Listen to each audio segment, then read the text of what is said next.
So I'm George Osborn. I'm from Mobile Mavericks, which is a company that I set up about a year and a half ago when I had the need to set up a company. And I've been working for the past year with a variety of different people in the mobile games industry. I've been working with a publication called Pocket Gamer. I've been running their events for the last year and a half. I've also been working with some mobile advertising networks, trying to teach them what people who develop games actually think like. And I've also been doing some journalism as well on the side. And I've been invited very kindly by Jenny from UKIE, who's sitting down there and waving. Hi, Jenny. Hi. To come and talk about being a freelancer and what's particularly interesting about it. So I was thinking about giving a talk about just talking about the practicalities of being a freelancer, how you do it. But there's two reasons why I decided not to do that. The first is that I only work as a freelance writer and events producer. If you're a freelance developer, if you're a freelance accountant, if you're a freelance analyst, you're going to have a completely different experience to life as a freelancer. You're going to be working in completely different working environments under different deadlines in different ways. So I didn't want to be some idiot at the front of the stage telling you how it is everywhere when actually being self-employed is largely about personal experience. And beyond that as well, I just thought that no one really wants to hear about how you do your tax returns, right? You know, that's a little bit boring. So instead, what I've decided to talk about is the role of luck in freelancing. And the reason why I was doing this is because when Jenny asked me to talk, I was thinking, God, I've been so lucky to be successful as a freelancer. Like, I have really been super jammy sometimes and been able to completely make something out of nothing just out of a moment of sheer damned luck. But then I thought about it a bit more and I thought, well, actually, maybe it isn't the case that it's just about being lucky. Maybe there's something more to it. And what I'm going to talk to you today is about the fact that, yes, there is a role for luck in success as a freelancer. There's a role for luck in the success of any business as an employee, business owner, or whatever. But what I'm going to say is that I think there's more to it than that. And I think there's definitely evidence that if you work hard, you work smart, and you create the right organizational structure around you, then you can make sure that you reduce the role of luck and make sure that you're going to be successful just in general. But I was thinking how best to show how jammy I am. And I thought the best way was with a quiz. Oh, right, fair enough. Anyway, so this is a quiz. And basically, what I'm going to be asking you, I'm going to need your hands in the air in a moment, so prepare to levitate your hands upwards. Levitate, elevate, that's a much better word. But anyway, basically, the question that I'm going to ask you is a simple one. Which of the following did not lead to either an offer of work or work directly? And the four options are, number one, a husband and wife discussing me over dinner. Number two, a meeting at UKIE HQ from one of the UKIE members. Number three, being knocked out in the first round of a Subbuteo tournament. And number four, promising, after a slightly boozy night out in Berlin, to pole vault over a canal in Amsterdam. So let's go for option one. Who thinks option one, the husband and wife, is the one that I'm lying about? There we go. So husband and wife. So he thinks it's the one that is not the way I got work. How about UKIE? Meeting at UKIE. Got a couple down there. Got a few down there. Subbuteo tournament. Who thinks that's me not telling the truth? And then the last one, the canal jumping. Who thinks the canal one's ridiculous? Well, what I'm going to tell you all is that I'm lying. I got work from all of them. So Upside. So that was a company in San Francisco. They basically do mobile advertising stuff. I got the UKIE work. I got to work for Pocket Gamer there because one of the editors working at Pocket Gamer recommended me. At the Subbuteo tournament, it was hosted by a football website called The Set Pieces, and I've gotten writing work off them to write about football video games. And then lastly, that Berlin event, I've ended up working with a company called Newzoo, who are based in the Netherlands, and they basically provide data to games companies. So I was looking at those and thinking, oh my God, how completely lucky was I to get all of that stuff? You know, it's just like you think about, how did I get mentioned in a dinner table chat? You know, what did these people think that they were sort of going, yeah, you know, that guy back in England, he's something that we're going to talk about while we're having our tea. Don't know how that happened. Then I was thinking about the Set Pieces one. I only got to play in that Subbuteo contest because I won a Twitter competition. You know, I just randomly tweeted them and I managed to get some work off it. And it's just like, how did that happen? And then in terms of the last one down there, what I was thinking was, how did I go to a German business event and find the only person who had both money to spend and a sense of humor? I'm not really sure. It's quite tricky. But I mean, essentially, so I was looking at that and thinking, well, there's quite a lot of dumb luck in me being a successful freelancer in those senses. But I also think that there's a few more examples of how I've been lucky to be a successful freelancer. So this is the Oort Duck. I'd like to introduce you to him because I drew this duck on my last day of full-time employment. And the reason why I drew this duck is because my leaving do was about to happen about 45 minutes later. And what had happened at the time that I was drawing this was the announcement that everyone at my company was being made redundant. So, a little bit awkward. I could see the leaving present. They'd all just been made redundant. And there was no way I was getting them a leaving present because I was out of there. So I drew this duck. And it's a reminder about how lucky I was to become a freelancer in the first place. Because I had thought that this company was in a bit of trouble, and I took a bit of a risk and said, you know what, I'm going to go and just say I'm available for freelance. I'm going to have my notice period. I'm going to hope I get enough work and budget together and be able to keep going. And thankfully, I was able to find enough work to do that. And in the past year and a half, I've been able to develop the business to the point that, I'm able to stand here today and give this talk about how lucky and jammy I am. But seriously, I'd been always thinking about going freelance and being self-employed, but I hadn't expected it was going to be happening until 2017. So there was a bit of luck involved with me actually getting started earlier. And then more generally, I feel really fortunate to be a freelancer. I'm able to work in my own time. I can work whatever hours I fancy. If I fancy getting up early and starting early because I'm in a really refreshed state of mind, I can do that and finish, maybe 3, 4 o'clock in the day. Or if I'm thinking, I'm not feeling at all inspired, I can just sit in the morning, do what I want, watch a TV box set, and then when my state of mind has switched around, I can go and get on with things. And just in general as well, there's this really refreshing freedom to work with people who you want to and on projects that you want to do. So instead of just being in a company where you sit sometimes, and this is what's happened to me, you sit there for 8 hours, you maybe work for 4 or 5, and then you've got a few extra hours where you're sitting around waiting for other stuff to happen or sitting in meetings that you're not directly involved in. Being a freelancer, you can use your time how you want and in whatever way you like. And I think one of the best examples of this is Rocket League. And I love Rocket League. It's so good. But the point I'm going to make about Rocket League is about a week and a half ago, I run a little event called Gamer Bake, which is a game-themed bake-off, and I work with different companies to deliver these things, including UKIE, who are doing something at their Christmas drinks, which is really cool. But there was someone I know who is organising a community event in the UK next year, and they were like, can we have a conversation about this? And so instead of us sitting there and having a very professional business meeting, or me going over to his office and doing all of that, we just went online and played Rocket League for a couple of hours. And while we were doing that, we chatted through the business stuff. And that's something that I've really loved about being a freelancer, is it's that flexibility to do kind of what you want. I mean, obviously, you still need to be professional in certain circumstances. You're not going to be able to do this with a big international client. But you do have that sense of being in control of your own destiny. Problem is, for all of the luck and all of the good fortune you have associated with that, you do have the slight lack of fortune that you're walking some sort of a tightrope. And there's 2 ways that I think in particular you're walking the tightrope. The first is in the fact that you're unlucky to be probably the lowest status of employed person in the UK. So if you're a freelancer, because you are running your own business, you don't get things like holiday pay, you don't get sick leave, you don't get maternity or paternity pay, you don't have a pension. If you want to have any of those things, you have to put the money aside and do it yourself. You either have to get a private pension, you have to get your own savings account, and you have to do all of that.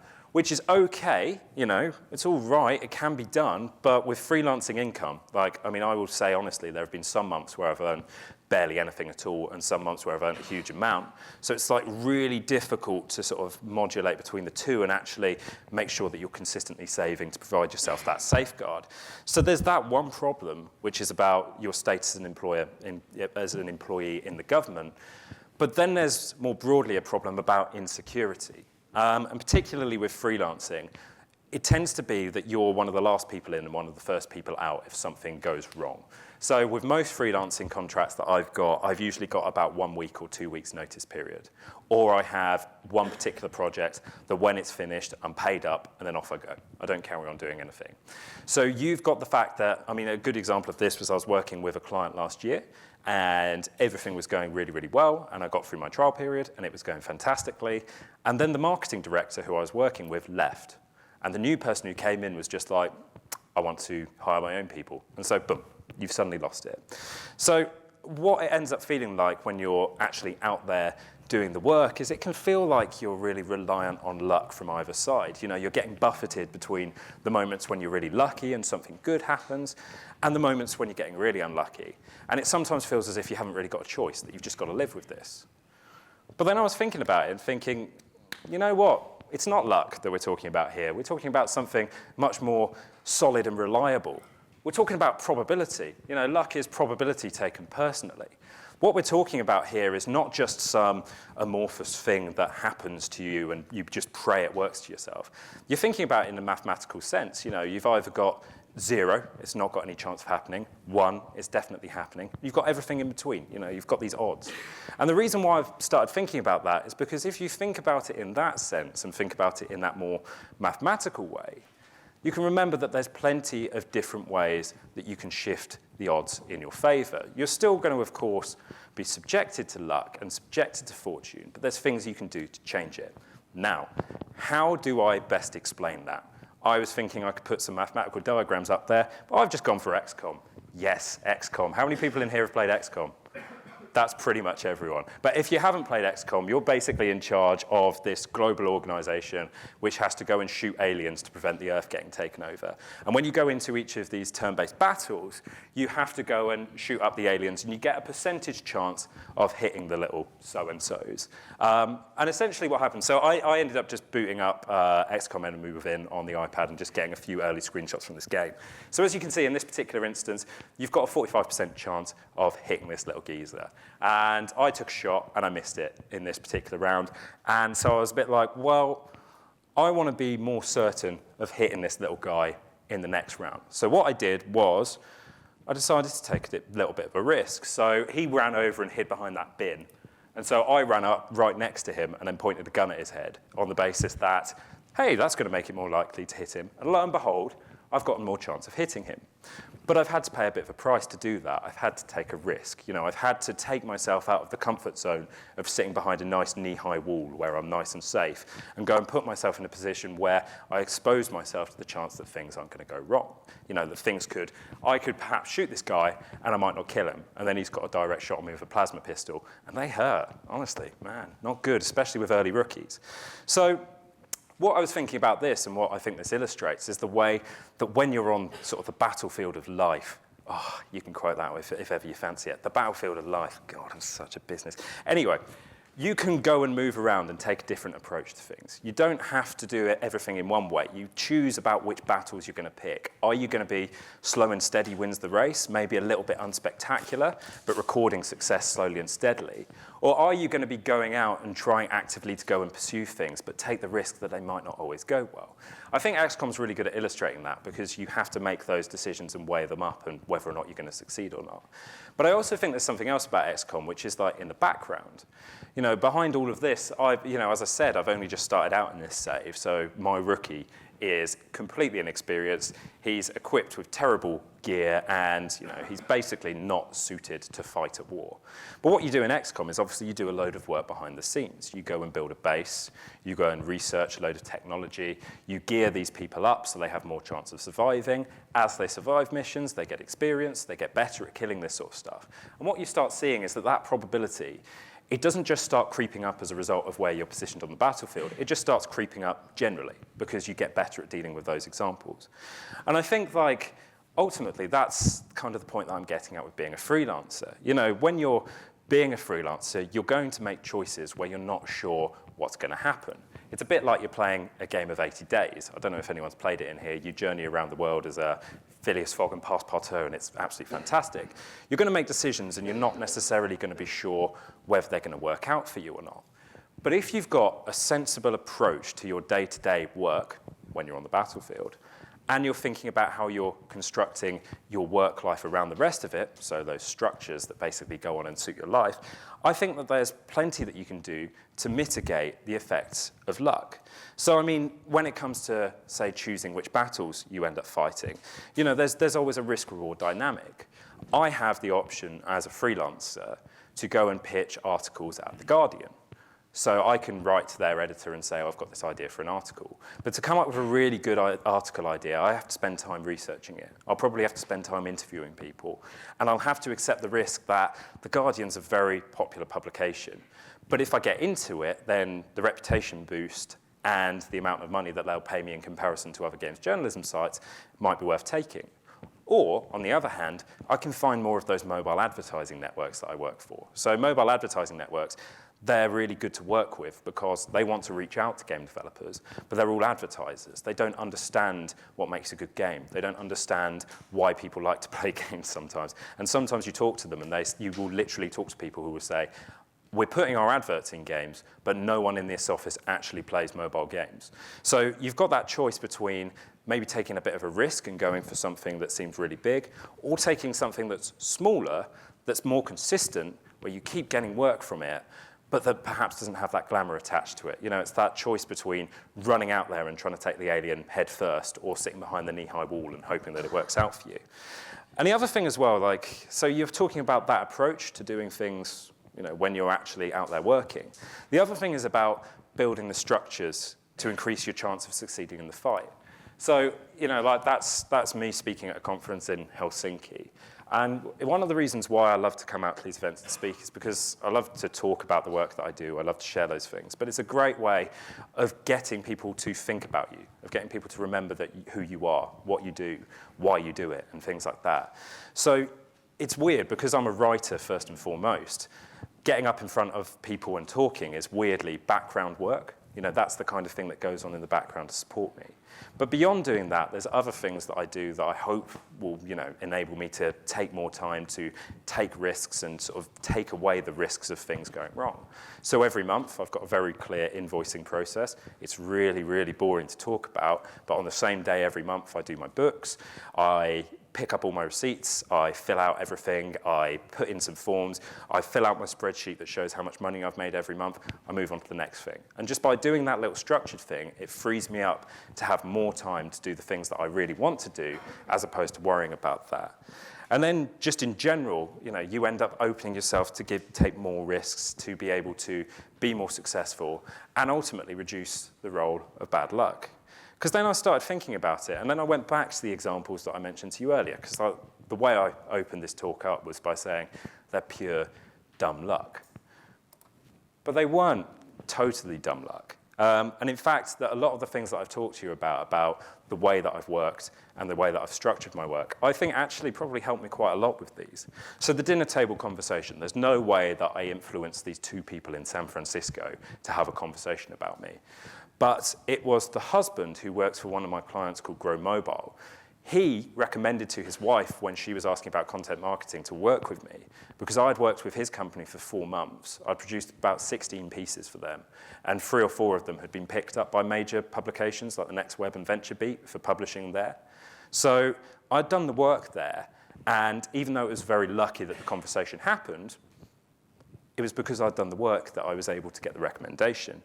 In terms of UKIE and Pocket Gamer, I'd been working with Pocket Gamer for about 7 or 8 months prior to actually getting the full-time job with them. I had been doing a bit of freelancing here and there, and the editor at Pocket Gamer Biz had been following me on LinkedIn and on Twitter.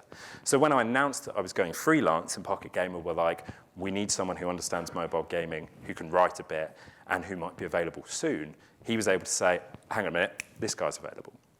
And then I was looking at the set pieces, and the set pieces, this is definitely the luckiest one. It's the Twitter competition that really helped me out here. But the guy who edits the set pieces is a guy called Ian McIntosh. And I had met him previously at the Christmas dinner for a football publication called The Blizzard, because I'd written an article for them about the history of football video games. So even though that was pretty lucky, when I went and spoke to him and said, I'm a freelance writer, I write about games, I was able to get hold of that. And then lastly, with Newzoo, okay, the conversation with them was pretty bonkers, to be totally honest. But what wasn't bonkers is the fact that I only actually got to work with them about 3 weeks ago. I'd spent the rest of last year having fairly regular emails, calls, and meeting up with them at events to just keep talking. We weren't even talking about work, we were just talking. And so when they saw that I was becoming a bit more available because one of my other clients I decided to leave them, they were like, we can maybe work together. And I think that's really the point here. There is luck involved, but like at the nuclear power plant, you can end up reducing your risk of stuff going wrong by just being more careful. By building up your correct structures, by doing that, you can avoid having idiots like Homer Simpson completely screwing you over. And there's a reason why I think it's really important, especially for freelancers, to talk about luck, because we're all one-man bands when we're freelancers. We're playing all of the tunes. We're the CEO, we're the PR director, we're the marketing director, we're finance, we're the analysts. You do it all as one person. So you need to be much more aware than your average employee about this role between luck and risk and the potential rewards and benefits of otherwise. But I know that there's plenty of people in here who won't go off and be a freelancer. This guy plays a cracking rendition of the Star Wars theme tune, by the way. Search Star Wars Stockholm, fantastic. But I know plenty of you in here aren't going to end up being freelancers, and so you might be wondering, what's the particular thing that I can learn from this? And the thing is that I say, well, if a freelancer has to think about it because he's all parts of the business, if you're an employee or you're setting up your own business in general in the future at some point, you can take a lot from this as well. And I think the role between having luck and learning about how to improve your approach and building the structures behind it, you can really benefit from it by thinking like the German football team. That's a bit random. Exactly. But so the German football team, they won the World Cup last year. Since 2006, they've been at the semi-finals of the World Cup, finals of the Euros 2008, semi-finals World Cup 2010, finals Euro 2012, and then they won in 2014. So they were pretty close to winning, and they got pretty lucky in the World Cup final because in the first half, when it was 0-0, one of their central midfielders makes a really big mistake. Gonzalo Higuain, the Argentinian striker, gets the ball, runs through on goal, completely misses. Really easy opportunity, and as a result of that, Germany are able to go and win the final. But when you look at all of the work they did in the sort of 8 to 10 years prior to that, there's a huge amount of prep work that goes into it. They invest a huge amount of money as a football federation into funding for youth players to make sure that they have the best quality players available. The players themselves get along better than ever before, so they start creating little camps when they're at the World Cup of players from rival teams, so they come together and they get along better. And then they start using things like technology to help them deal with luck. So this is a Footbotnaut, which is a machine which is a 16 by 16 meter grid where players have a ball fired at them randomly, and they have 2.5 seconds to pass the ball through a randomly assigned hole. It's like one of those boards where you end up having the lights flash up and you have to react to them, except they did it in this football context because they recognized that players wouldn't necessarily know what to do in a situation which is completely random. And they wanted to hardwire into these players' brains, improvisation. And as a result of doing that, if you watch the goal that wins the World Cup final, there's a player called Mario Götze who used this machine extensively at Borussia Dortmund. And the goal that he scores is essentially very similar to the technique used in here. He reacts, and within a couple of seconds, he's worked out the best way to reach the hole that he's attempting to put the ball through. So essentially what I'm saying is luck exists in this world. There is a certain element of luck that is always going to be with you in life. There's going to be some crazy stuff that happens to you that you won't be able to explain. But if you are sensible enough in making sure that you approach your work in such a way that you take sensible risks, as well as taking some opportunities that aren't quite so risky, as well as building up structures behind you so that you can make sure that you save yourself if something goes wrong, you can be both a great freelancer and a useful employee. So that's about it, actually. In fact, that is it. So there's my contact details. That's my email, my Twitter, and most importantly, my PSN ID.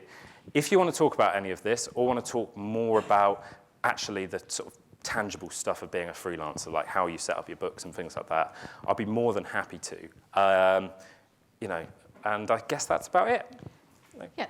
Thank you very much. Can a round of applause for George Osborn, please?